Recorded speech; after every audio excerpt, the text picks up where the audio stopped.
Hello प्यारे बच्चों, पिछले वीडियो में हमने प्रश्नावली 5.2 के तीन प्रश्न पढ़ चुके हैं। इन उसको मैं बता चुका हूं।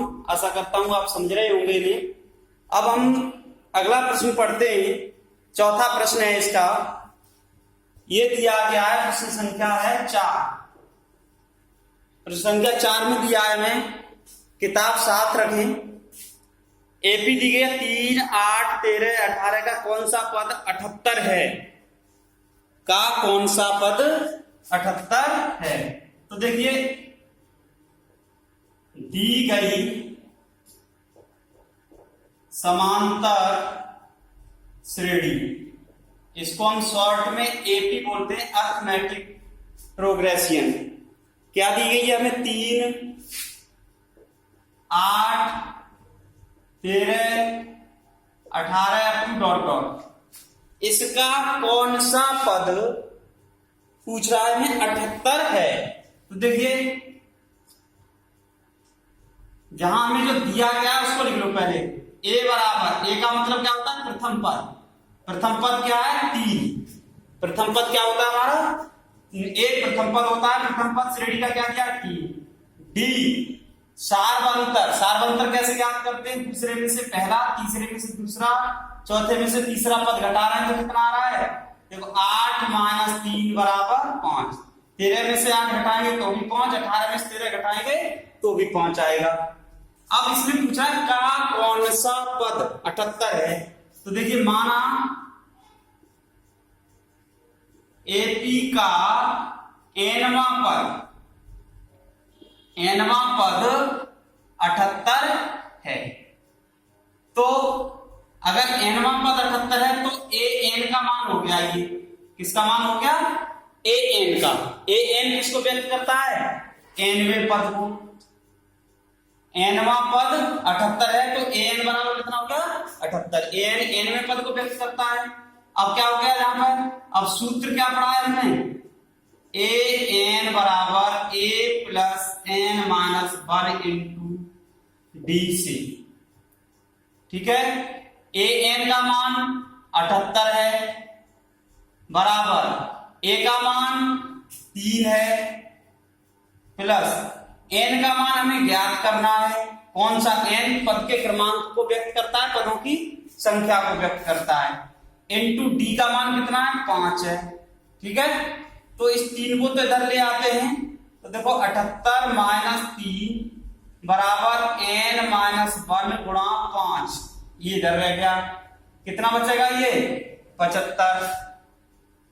75 बराबर 5 इंटू n - 1। अब n - 1 का मान निकालो। n - 1 बराबर 75/5। n - 1 बराबर आ गया 15। 5 से ये 15 बार कट जाएगा, और ये इधर जाके प्लस हो जाएगा। n बराबर 15 प्लस 1। n बराबर कितना आ गया? 16। यानी पहला, दूसरा, तीसरा, चौथा, इसी प्रकार से 5-5 करके जोड़ते जाएं तो जो 16वां पद होगा वो कितना होगा? 78 होगा। अतः एपी का 16वां पद 78 होगा। हमसे ये पूछा था कि 78 का कौन सा पद 78 होगा? कौन सा पद? n का मान कितना है? 16। तो 16वां पद 78 होगा इसका। देखिए, चलिए इसको नोट कर लें।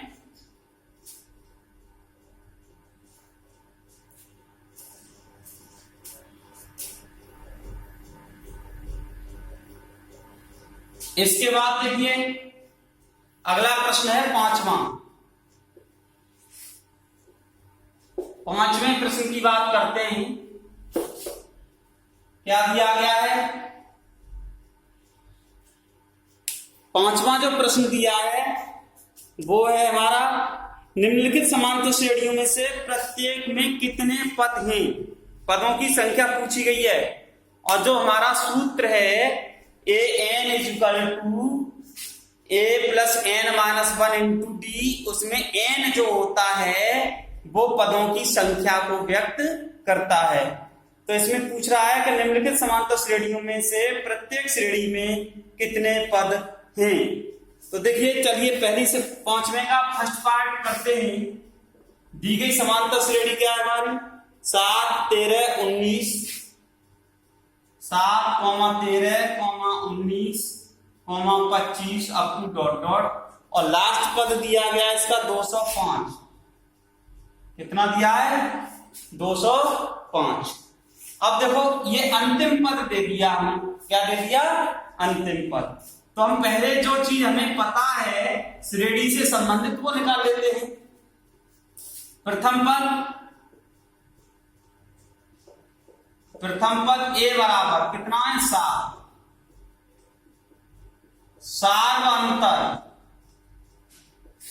सार्वंतर डी बराबर 13 में से 7 घटाओगे 6 बचेंगे, 19 में से 13 घटाओगे 6 बचेंगे, 25 में से 19 घटाओगे 6 बचेंगे, और एक और दिया गया ये अंतिम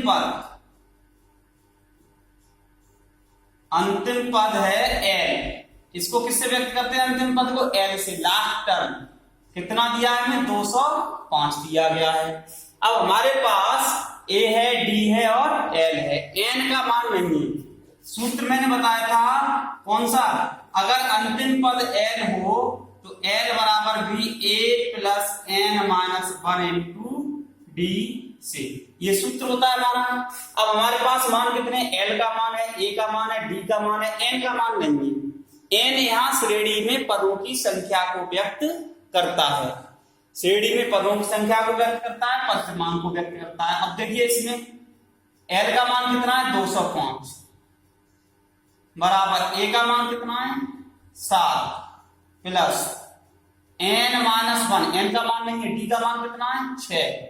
तो 7 को तो इधर ले आओ पहले, 205 माइनस 7 बराबर ये आ जाएगा हमारा 6 का गुणा कर दें इसमें, 6n माइनस 6, ऐसे कर देते हैं। कितने बचेंगे ये, 199 बचेंगे। 7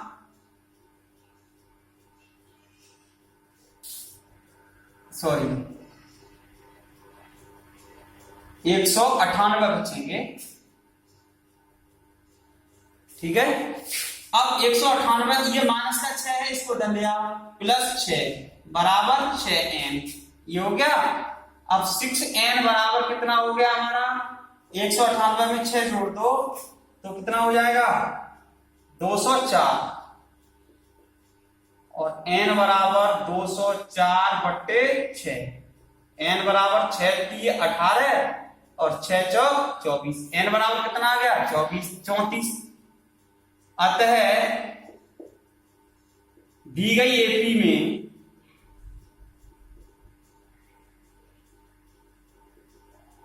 एपी में कुल 34 पद होंगे, ठीक है। तो n किसका मान व्यक्त कर रहा था, पदों की संख्या को। तो n का मान कितना आया, 34। तो श्रेणी में कुल कितने पद हैं, 34 पद हैं, और 34वां पद ही 205 है। अगर हम इसको कितना सार्वंतर है, 6, 25 में 6 जोड़ेंगे, 31 में 6 जोड़ेंगे, ऐसे जोड़ के लिखते जाओ, तो जब 34वां पद आएगा वो ये आएगा 205। चलिए, इसी प्रकार से इसका दूसरा खंड है, वो आप लोगों को स्वयं करना है। इसका दूसरा खंड,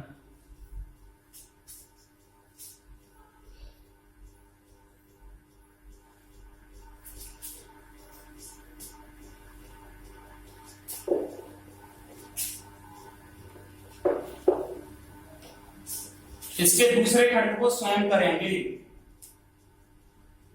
अब प्रश्न संख्या है 6, पढ़ता हूं।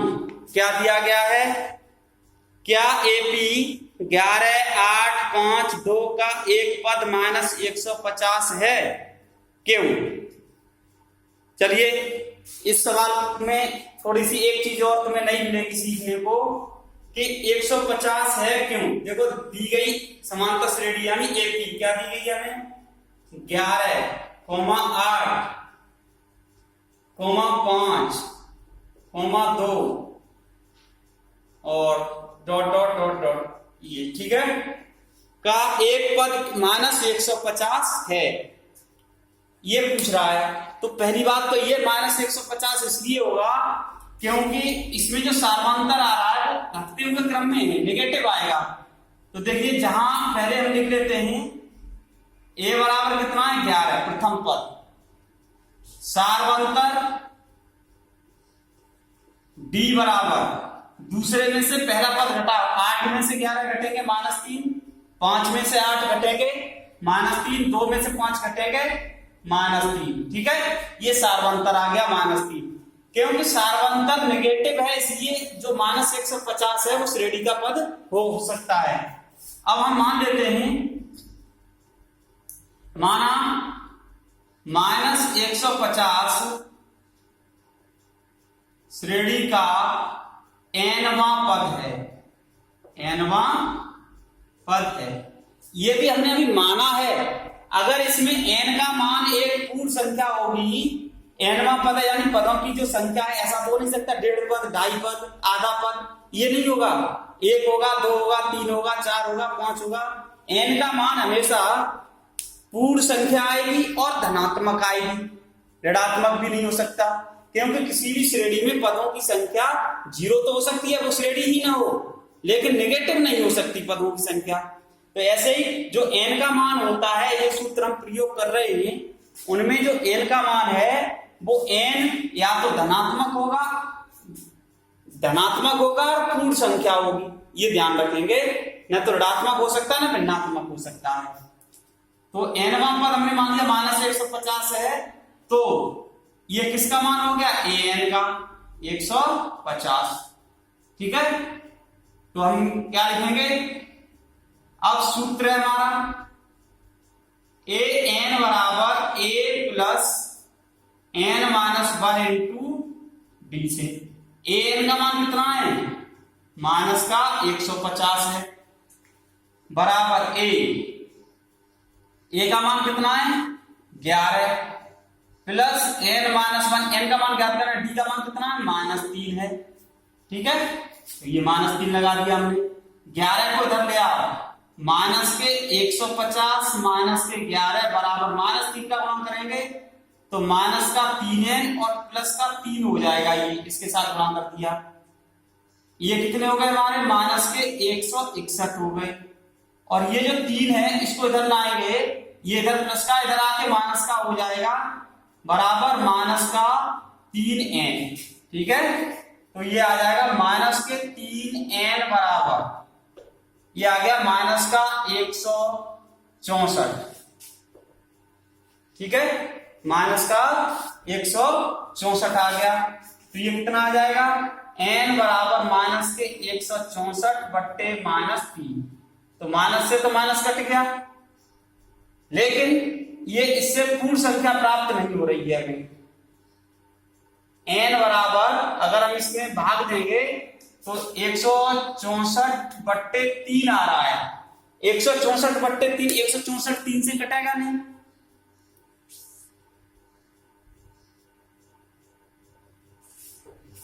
तो ये पूरा पूरा तो कट नहीं रहा है हमारा। मैंने ये भी बताया था कि n का मान हमेशा धनात्मक होना चाहिए और पूर्ण संख्या होनी चाहिए। तो इसका मान क्या है, देखो इसमें अगर हम भाग देते हैं तो ये पूर्ण संख्या नहीं आ रही है, यहां पर जो पूर्ण संख्या नहीं है, अतः -150 श्रेणी का कोई पद नहीं होगा, कोई पद नहीं होगा। यानी माइनस का 150 इस श्रेणी का कोई सा पद नहीं होगा।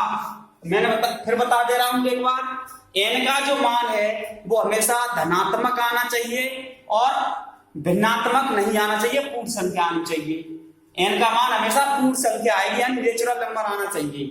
0 हो सकता है, 0 होगा तो श्रेणी नहीं होगी, क्योंकि पदों की संख्या 0 नहीं, किसी भी श्रेणी तो श्रेणी ही नहीं होगी।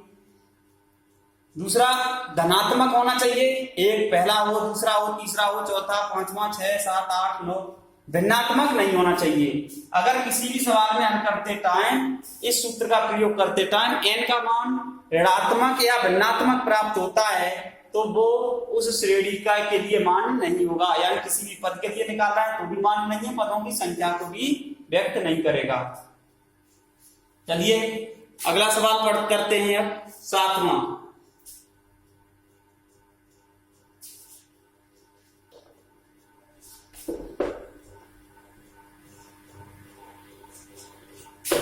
क्या है 7वां सवाल? अब मैं पढ़ता हूं इसको 7वें सवाल को। उस एपी का 31वां पद ज्ञात कीजिए जिसका 11वां पद 38 है और 16वां पद 73 है। देखो 11वां पद तो हमें दिया है 38 और 16वां पद दिया है 73। तो सबसे पहले हम मान लेते हैं, माना एपी का प्रथम पद ए तथा सार्वंतर डी है। ठीक है, तो एपी का एनवां पद क्या होता है हमारा? A plus N minus 1 into D, यही तो होता है। अब दिया क्या है?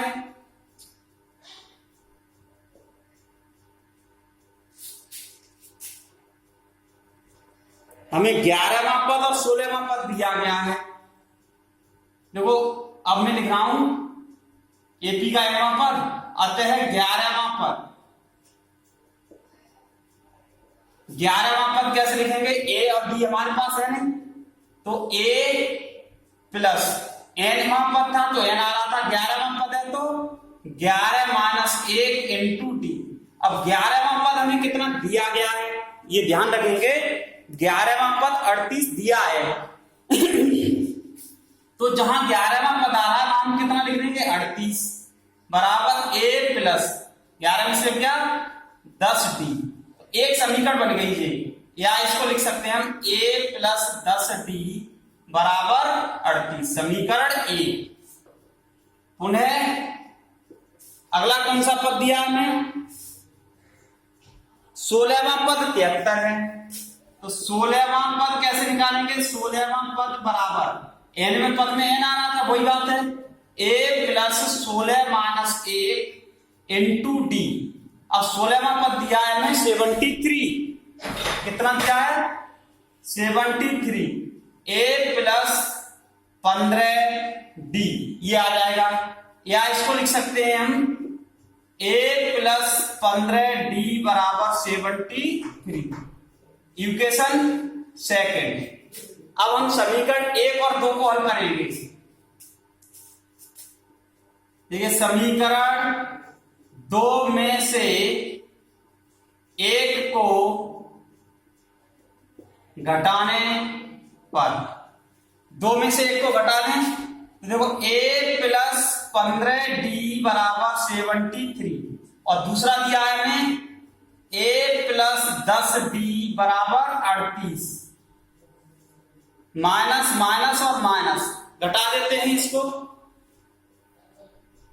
अब देखो घटाएंगे तो घटाने पे एक कट जाएगा, 15 में से 10 घटे 5 डी बचेगा यहां पर, और 73 में से 38 ये 5, 13 में से 8 गए 5, 6 में से 3, तो यहां पे मान निकल के आ गया हमारा डी बराबर आ गया 35/5, डी बराबर आ गया 7, डी का मान आ गया।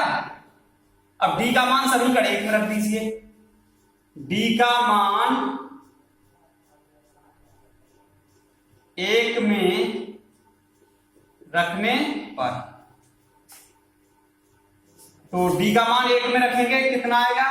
देखो a प्लस 10 गुणा a प्लस 10 डी है 7 बराबर है 38, तो a बराबर आ गया 38 माइनस 70, ये 70 हो जाएंगे, उधर जाके घट जाएंगे, ये आ गया a is equal to minus के 32, कितना आया? -32, a का मान आ गया। अब हमसे पूछा गया है कि श्रेणी का 31वां पद ज्ञात कीजिए। अब श्रेणी का 31वां पद या एपी का 31वां पद कैसे लिखेंगे? 31वें पद को 31वां पद निकालना है तो देखो a plus 31 minus 1 into D, यही होगा। nवां पद क्या होगा? a plus n minus 1 into D. तो 31वां पद क्या हो जाएगा? a plus 31 minus 1 into D. तो यही ज्ञात करना है। a का मान कितना आ रहा है? -32 प्लस 31 में से 1 गया 30 और गुणा डी का मान कितना है? 7। तो ये आ गया माइनस का 32 और प्लस के 210।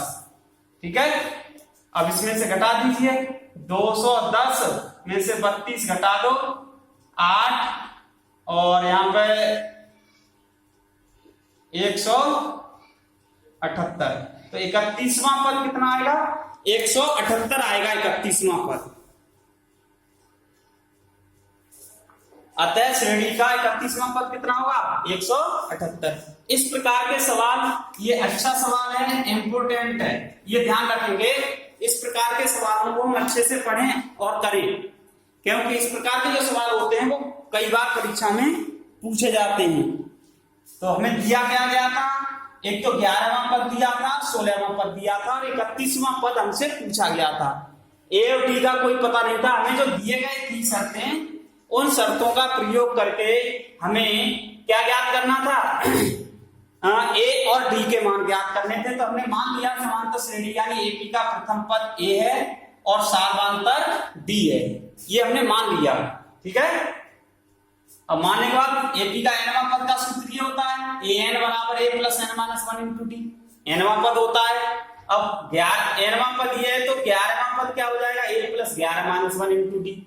11वां पद 38 दिया गया था हमें, 11वां पद 38 दिया गया था तो हमने 38 लगाया इसकी जगह, अब इसको सॉल्व कर लिया, एक समीकरण मिल गई। फिर 16वां पद दिया था हमें 73, तो दूसरी बार में हमने 16वें पद से एक समीकरण निकाल ली। अब इन दोनों समीकरणों को हल, ए और डी में 2 समीकरण प्राप्त हो गए हमें, ए में और डी में। ए का मतलब प्रथम पद और डी का मतलब सार्वधातुक। इनमें 2 समीकरण मिल गए। उन दोनों समीकरणों को हल करके हमने ए का और डी का मान ज्ञात कर लिया। जब ए और डी का मान ज्ञात कर लिया तो हमारे, अब हमें कौन सा पद ज्ञात करना था? 31वां। जब हमारे पास पहला पद और सार्वधातुक हो तो हम पूरी श्रेणी ज्ञात कर सकते हैं, फिर कुछ भी ज्ञात करवाया जाए सब कुछ ज्ञात हो जाता है। तो ए और डी का मान ज्ञात करने के बाद हमें ये ज्ञात कर लिया, 31वां पद ज्ञात करना था, आ गया। तो ये है, ये सवाल अच्छा है। आज इतना ही कराऊंगा, आगे इसके 1-2 सवाल करके देखें। धन्यवाद।